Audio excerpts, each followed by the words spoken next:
Alberto, la intimidad del hombre, el detrás de escena de un presidente, lo escribió Diego Yurman, que nos está escuchando. Diego, ¿cómo te va? Buenas tardes, ¿cómo andás? ¿Qué hace, Facundo? Buenas tardes para vos, para el equipo. Bueno, gracias por atendernos. ¿Cómo es el cerebro de Alberto Fernández? ¿De qué está hecho este hombre que alguna vez fue un líder de esta Argentina? Bueno, creo que todos conocemos por lo menos la parte pública de Alberto Fernández, ¿no? Él tenía una etiqueta que era el conciliador. Digo, en tiempo de Néstor Kirchner, cuando era jefe de gabinete, acordate que había un juego de policía bueno y policía malo. Kirchner gritaba, digamos, tironeaba una situación y después por detrás iba él a tratar de saldar esa situación y negociar. Era como el negociador del poder. Diría que era como el conciliador, tenía ese estigma, no era un tipo agresivo públicamente, pudo haber tenido un par de encontronazos desde el punto de vista verbal, pero desde lo físico yo recuerdo un solo caso que se viralizó cuando él estaba en campaña y que correspondía a un año anterior, cuando estaba en un restaurante de Puerto Madero con Fabiola y le increpó una persona que le empezó a decir ladrón, chorro, vos defendés a la chorra, en referencia a Cristina Kirchner. Y él se paró y le da como un pechazo y lo tira al tipo al suelo, y va Fabiola, lo agarra Alberto Fernández y ahí termina esa situación. Yo creo que me acuerdo. La única oportunidad donde divisamos una agresión física de Alberto Fernández. O sea, que a mí un poco lo que me llamó la atención con toda esta historia es que empecé a hablar nuevamente con el círculo más cercano en estas horas, y yo creo que hay digamos, acusaron sorpresa. Y yo creo que es real, hay un signo de incredulidad. Digo, a nadie sorprende el Alberto Fernández mujeriego que coqueteaba esta otra parte que también está asomando, pero sí sorprendieron que haya tenido episodios de agresión física. Me da la sensación, por las pruebas que estamos viendo, las documentales, me refiero a los chats y las fotos, que eso claramente existió, ¿no? Él tendrá que dar muestras de que no es así, pero la sensación es esa, ¿no? Hola Diego, acá Robertino. En tus charlas con Alberto y en todo lo que lo frecuentaste, en on y en off, ¿te dio la sensación de que era una persona que tendía a manipular o a persuadirte con elocuencia, pero que ocultaba otros intereses? ¿O siempre lo tuviste como alguien prístino? Mirá, lo conozco hace muchos años. Sí. A mí me parece, digamos, evidentemente lo que asoma con esto son las dos caras de Alberto. Claro.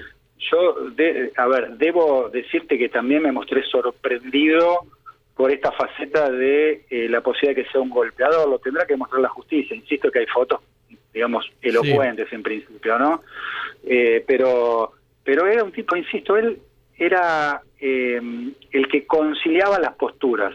En el gobierno de Kirchner, que él extremaba las situaciones al máximo, él iba a la conciliar. Cuando él fue presidente, de hecho, una de las, digamos, grandes internas a cielo abierto, incluso, que ha tenido con Cristina Kirchner, era porque, dicho un poco como se dice en el barrio, era tibio, que no tomaba decisiones, que no confrontaba con nadie. Había episodios donde incluso él alguna vez se animó a hacer un paso adelante y después tuvo que hacer un paso atrás. Caso Vicentino, que fue un poco emblemático en esta situación. Claro, ahora Diego, yo voy leyendo estos intercambios con Fabiola.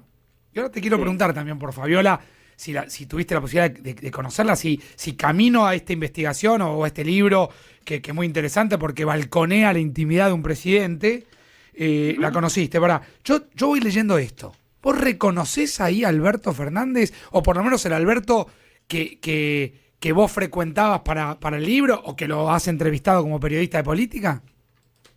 No, me decís el Alberto Fernández presuntamente golpeador o sí, agresivo. o este que está tratando de pararle, medio negador, tratando de pararle el impulso de Fabiola a denunciarlo. Esperemos que esto no se convierta en noticia, como esa cosa media... Sí. Ese diálogo que vos leíste hace un ratito al aire, sí, ese es Alberto Fernández. Ese es el Alberto Fernández que yo conozco. Ese es el que yo conozco. Es el negociador, era el tipo que hablaba a los medios de comunicación cuando no le gustaban las notas. Me habrá puteado infinidad de veces cuando yo estaba en gráfica y escribía notas y no le gustaban. De hecho, en este libro, yo fui a Olivos, cuando él asume, yo fui por primera vez a Olivos cuando él asume en su gestión, porque el cierre del libro, la editorial Planeta me dice, habla con Alberto Fernández y que él cierre y que te diga cómo va a ser su gobierno, Claro. que nos va a servir a futuro para testear qué imaginaba y finalmente qué fue.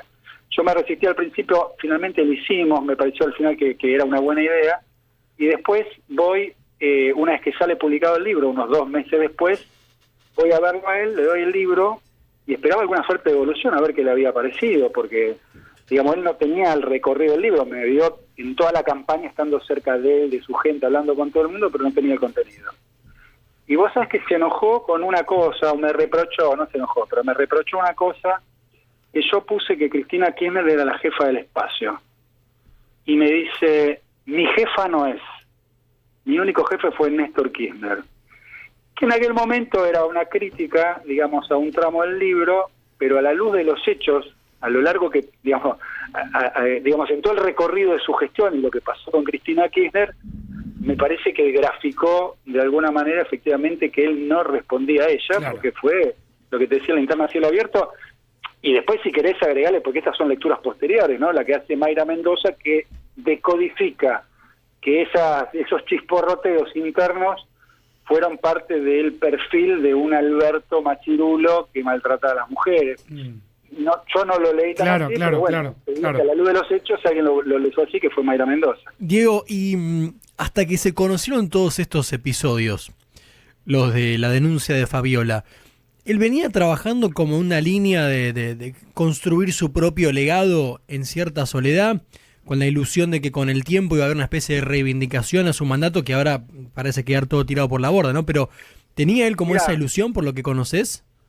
Sí, te entiendo, está buena la pregunta, porque yo creo, escucho mucho, digamos, análisis ahora sobre esto, qué pasa. Sí. A mí me parece que Alberto ya era un muerto político en términos electorales porque nunca tuvo estructura propia, y Cristina Kirchner, siendo su vicepresidenta y la mayor accionista, digamos, del peronismo, Sí.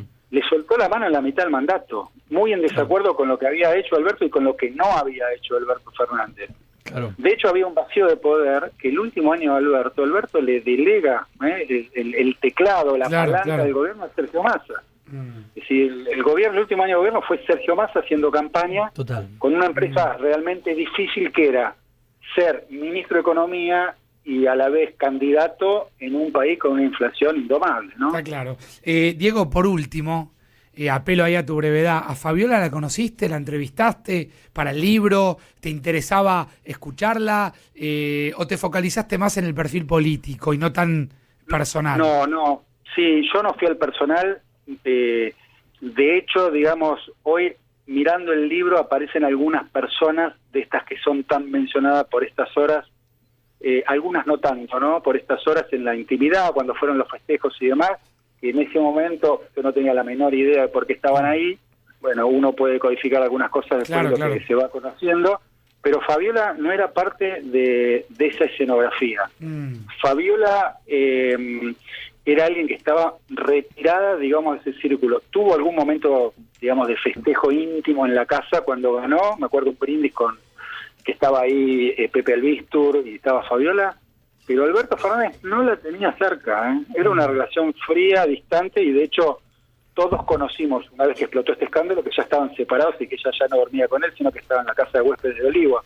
Pero realmente fue una relación fría. Yo me sorprendí, hablé alguna vez con él en el marco del embarazo, cuando aparece la foto de ella tocándose la panza, pero ellos no habían comunicado que estaba embarazada, y tuvo como una devolución por parte de él de esa situación un poco fría, digamos, ¿no? Para lo que uno imaginaría cuando alguien va a ser padre. Pero claro, es todo lo que ahora uno empieza. Sí. Ahora con el diario del lunes uno empieza... El diario del lunes uno lo lee distinto, ¿no? Lo lee de manera diferente. Muy interesante, Diego, escucharte. Muchas gracias. Otro hincha de River también, ¿eh? Digo, pues, Sí. salen todos los hinchas de River acá. Contento. Fuimos compañeros con Diego. Claro. ¿Qué está? Guido está. Guido ¿Cómo Zafra, estás, claro, por Dieguito? supuesto. Te quiero. Siempre. Guido es un gran comunicador. Bien, quiero, vamos, Diego. Gran vamos. comunicador. Vamos. Pone el programa bien arriba, Te olvídate. quiero, Diego, beso grande, gracias por estos minutos, ¿sí? Abrazo. Un abrazo grande. Gracias. Diego No Yurman, le estaría pasando. colega, autor de Alberto, la intimidad del hombre, el detrás de escena de un presidente. Esta era la apertura del programa, asomarnos a la intimidad de un presidente que fue en su momento elegido por la mayoría, como lo es ahora Milei, como lo fue Cristina, como lo fue Macri, como lo es alguien que se termina convirtiendo en presidente. Sobre eso prácticamente se estuvo hablando en Comodoro Pi. Claro, una cosa es leer un libro que te permite realizar un análisis, entrar un poco más en el personaje, y otra cosa es que la intimidad del poder se termine ventilando en el marco de la investigación de delitos aberrantes.